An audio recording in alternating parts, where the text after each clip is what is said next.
కాంగ్రెస్ కూడా ఇప్పుడు అధికారంలోకి వచ్చింది. సరే అధికారంలోకి వచ్చి ఊకే ఉండదు, అంటే వాళ్ళు కూడా సంక్షేమము అభివృద్ధి ఆలోచిస్తారు. ఎందుకంటే టర్మ్ కంప్లీట్ చేయాలి అండ్ ఇంకో టర్మ్ కూడా కావాలంటే కూడా ప్రజల మన్నన పొందాలి అని. కాబట్టి వాళ్ళతో కాదు అంటే మేడం, ఈరోజు రేవంత్ రెడ్డి గారు క్లియర్గా గవర్నమెంట్ రాకముందుకు ఇందిరామ రాజ్యంలో డేట్ల సహా డిక్లేర్ అయింది. డిసెంబర్ 9 నాడు 2 లక్షల రుణమాఫీ చేస్తానని చెప్పిండు. అది చేయలేదు. ఆయన మేము అడగలేదు, ప్రజలు అడగలేదు, ఆయనే చెప్పిండు. ముఖ్యమంత్రిగా రేవంత్ రెడ్డి గారు వస్తున్నారు, ఇందిరామ రాజ్యం వస్తుంది, 2 లక్షల రూపాయలు రుణమాఫీ చేస్తానని చెప్పిండు. వచ్చే నెల నుంచి అంటే నవంబర్ ఎండింగ్ ఎలక్షన్, డిసెంబర్ నుంచి ఎవరు బిల్లు కట్టకండి, బిల్లు కట్టిర్రు.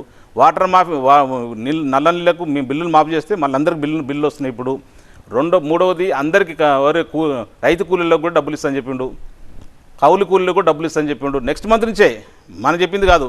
తర్వాత 100 రోజులు అని చెప్పారు. మాకు కనీసం నిన్న మొన్న వచ్చిన అధికారులకు మాకు 100 రోజుల టైం ఇవ్వరని చెప్పారు. సరే 100 రోజులకు కూడా 2 లక్షల రుణమాఫీ గురించి డిస్కషన్ లేదు.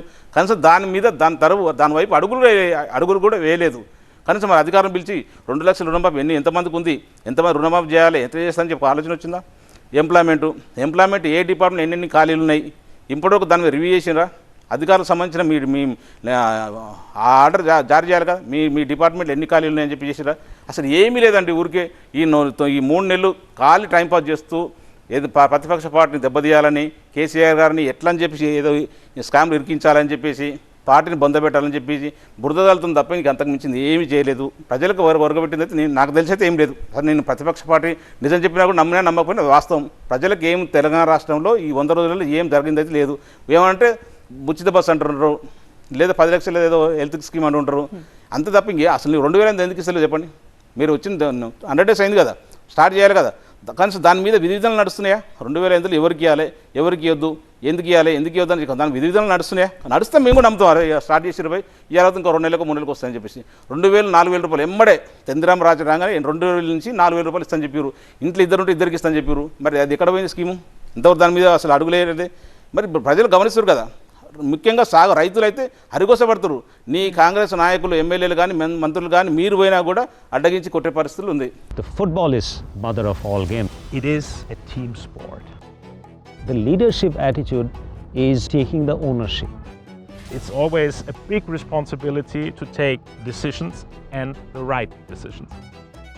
I always question the stereotypical. And that's why you are in that position.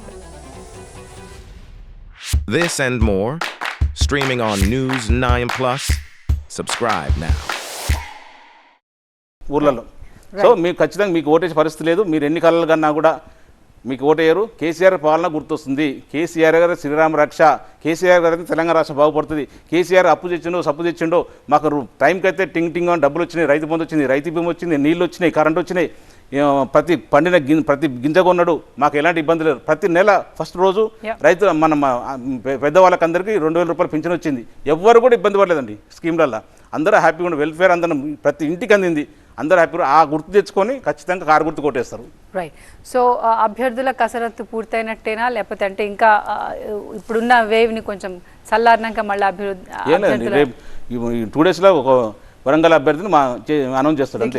Almost అన్నీ అయిపోయినాయి కదా అంటే ఇంక్లూడింగ్ హైదరాబాద్ క్యాండిడేట్ కూడా డిక్లేర్ చేయడం జరిగింది. ప్రస్తుత కాలంలో అంటే ఒక నెంబర్ ఇస్తాం కదా, లక్ష్యాన్ని అట్లా పెట్టుకొని దాని పరంగా వెళ్తుంటాం. సో కాన్ఫిడెంట్గా ఎన్ని గెలుపు స్థానాలు మేము ఖచ్చితంగా 9 నుంచి 10 100% గెలుస్తాయని నమ్ముతున్నాం. కేసీఆర్ గారు పాలన గుర్తు తెచ్చుకున్న తర్వాత మనం అడగాల్సిన అవసరం లేదు. అంత ప్రజలు ఎంత చైతన్యంగా ఆలోచిస్తారు. మేము చెప్తున్నాం కదా, నేను అంటే నీకు ఒక పార్టీ కార్యకర్తగా చెప్పట్లేదు. వాస్తవ పరిస్థితుల్లో ఊర్లల్లో ఎట్లుందంటే, ఇది ఇంతకుముందు చెప్పిన కేసీఆర్ గారు అప్పు తెచ్చిండో సప్పు తెచ్చిండో, ప్రజలు మమ్మల్ని ఇబ్బంది పెట్టలేదు, టైంకు డబ్బులు వచ్చి రైతు బంధు వచ్చింది, అన్ని స్కీమ్లు వచ్చినాయి, డెవలప్మెంట్ విషయాలు కానీ, టైం వర్షాలు కానీ, కరెంటు కానీ ఎక్కడ ఇబ్బంది లేదు. రైతులకు 24 hours కరెంటు ఇచ్చారు, నాణ్యతమైన కరెంటు. ఎగ్జాంపుల్ చెప్తున్నా, ప్రతి ఇంతకుముందుకు మోటార్లకు అసలు మోటార్ వైండింగ్ వాళ్ళకి పని లేకుండే. ఇప్పుడు ప్రతి మోటార్ వైండింగ్ ఒక మోటార్ అల్లించాలంటే 4 రోజులు 5 రోజులు వెయిట్ చేయాల్సి వస్తుంది పరిస్థితి. అన్ని మోటార్లు కాలిపోయినాయి. ట్రాన్స్ఫార్మర్లు గతంలో చూసినాం మనం 10 సంవత్సరాలకు ఎందుకు చూసినాం, ట్రాన్స్ఫార్మర్లు కాలిపోతే రైతులే కష్టపడి రైతులు వేసుకపోయి బాగా చేయించుకో, అది వచ్చే వరకు పడిగాపులు కాసి ట్రాన్స్ఫార్మర్ చూసేటోళ్ళు. మరి సేమ్ పరిస్థితి వచ్చింది. 10 సంవత్సరాల కింద ఏ పరిస్థితి ఉందో కాంగ్రెస్ పాలన అంత పరిస్థితి వచ్చింది. ప్రజలు అంత తక్కువ చేయొద్దు. ప్రజలు మేము నాటలు నమ్మి ఏదో మా కేసీఆర్ చేసిన దానికంటే ఇంకేదో బాగు చేస్తారని చెప్పేసి నమ్మి ఆలోచించారో, ఇప్పుడు కేసీఆర్ కంటే ఏమి చేయడానికి అర్థమైపోయింది. అందుకే కేసీఆర్ చేసింది బెటరు. కేసీఆర్ అయితేనే శ్రీరామ రక్ష. కేసీఆర్ అయితేనే మన తెలంగాణ రాష్ట్ర ప్రజల్ని ఆదుకుంటాడు, రైతులను ఆదుకుంటాడు. ఆయన ఉంటేనే బాగుంటుందని అనుకుంటారు. తెలంగాణ గలం వినిపించాలన్నా పార్లమెంట్లో, తెలంగాణ నుంచి కొట్లాడాలన్నా, తెలంగాణ రాష్ట్రం అంటే బీఆర్ఎస్ పార్టీ నుంచి ఒక అభ్యర్థి ఉండాలి, అక్కడ మెంబర్లు ఉంటే ఖచ్చితంగా తెలంగాణ రాష్ట్రంలో జరుగుతున్న అన్యాయం గురించి అక్కడ పార్లమెంట్లో మాట్లాడతారని ప్రజలు ఆలోచిస్తారు. ఖచ్చితంగా పార్లమెంట్లో 9 నుంచి 10 ఖచ్చితంగా గెలుస్తాయి.